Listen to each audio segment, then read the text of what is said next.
Now we have another really important theological point. It's crazy. A lot of people will claim Jesus never claimed deity, that he never said he was equal to God, that he was the Son of God. It's pretty much nonsense because he does, and we just got two brilliant examples in that passage. The temple was immensely important to the Jewish people because the temple was the house of God. It's supposed to have the very presence of God. Yet Jesus said something greater than the temple is here. So he's greater than the house of God. And that the Son of Man himself is Lord of the Sabbath. Well, the Sabbath was ordained by God, not just in the Ten Commandments, but all the way back in Genesis 2:3. God declares that God blessed the seventh day and made it holy because on it he rested from all the work of creating that he had done. Now in Mark 2:27, Mark adds a little bit to this whole altercation, which really summarizes the debate perfectly. He says, Jesus said, the Sabbath was made for man, not man for the Sabbath. So to the priests, what mattered was their temple, was their church, their tradition, their system.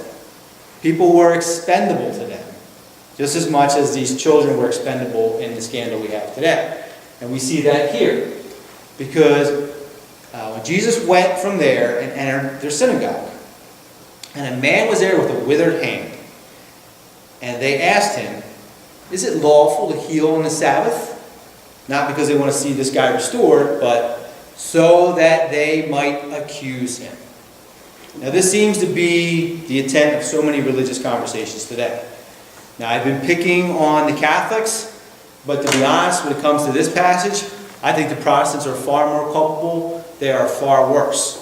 The reason they're worse and more culpable is because Protestants will criticize Catholics for adhering to a man-made dogma instead of Scripture alone, and then they just create their own doctrines and their own theological systems that they adhere to just as strongly, that completely blind them to just going into Scripture and drawing out exactly what it says.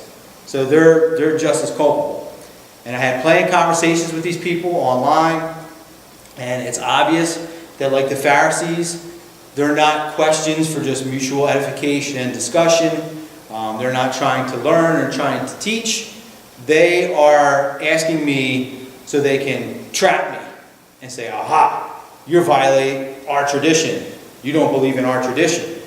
And my answer is pretty easy.